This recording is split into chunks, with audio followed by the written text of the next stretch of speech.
Did you have an imaginary friend when you were a child? What if it wasn't all in your head? What if they were real and the entire time they were actually something far more sinister? This is Obelisk, an analog horror series created by Lizardmen Inc. The first video in the series begins with somebody recording and claiming to have made a new friend. They then invite us to meet him. They go on to explain that this mysterious presence lives in their house and is currently inside of their closet. The person points the camera to the door and then asks if we can see it.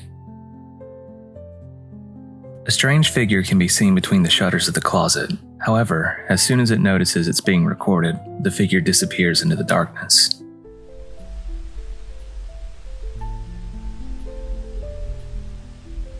The person then opens the closet door to see where this thing could have went, only to find the space is now empty. At this moment, it is unclear what this thing is or what exactly it wants. One thing is for certain though, despite the person calling it their friend, the way the camera begins to shake in their hands clearly shows that they are afraid of them. So why call it a friend? Is this an attempt to actually befriend the entity before it can bring them harm?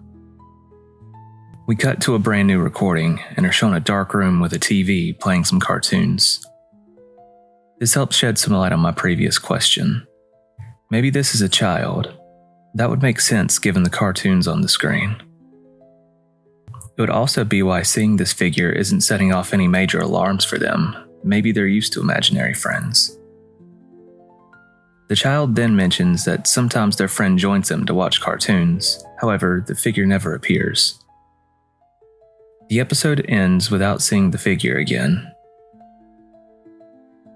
The person approaches the staircase once again, asking if we can see it, but due to the darkness, it's impossible to make out if there's actually anything there this time.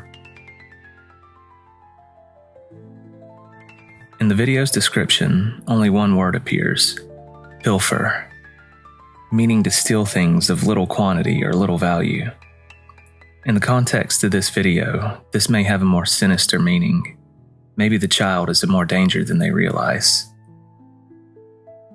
The next video shows footage from inside a house documenting the presence of a large entity with unnaturally large limbs. The camera then moves to the main entrance of the house, where the door has been left open. Outside, a huge creature is seen stalking the house.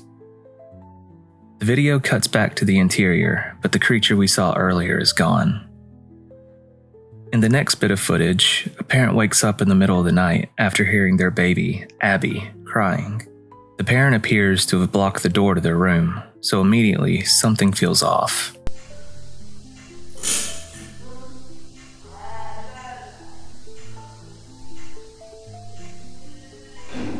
The crying for the next room seems wrong, almost artificial. It becomes clear that whatever is crying, it's not their baby. In reality, something horrible has happened to their child, and something on the other side of that door is imitating their cry in an attempt to lure the parent out. Unfortunately, the entity's plan works, and the parent meets the same fate as their child, at the hands of the imposter hiding in their home.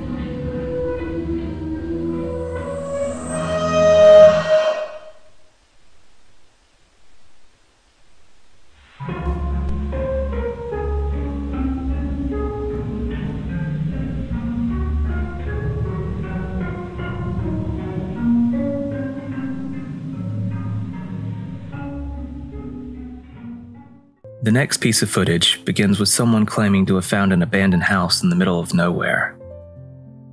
A massive black obelisk can be seen in the distance.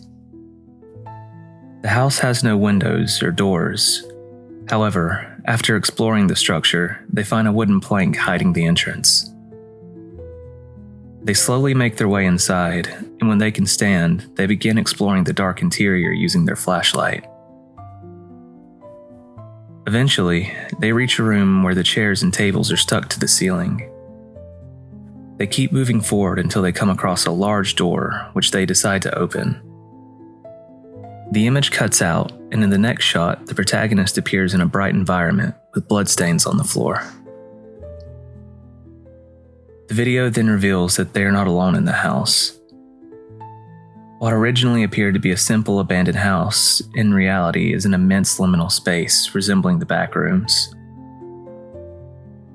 They continue to explore and even travel through the same hallway we saw in the second video. In the next room, they find a sign with a Bible verse that reads, "Be still and know that I am God."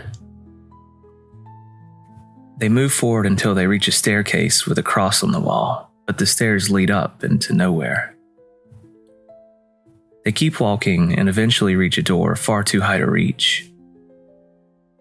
The video ends when they turn around and see the creature once again. The creature recognizes them, implying that this is the child from the beginning, who is now all grown up.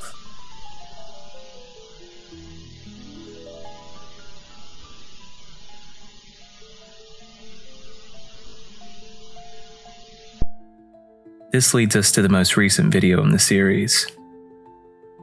It begins with a bright shot of a cemetery.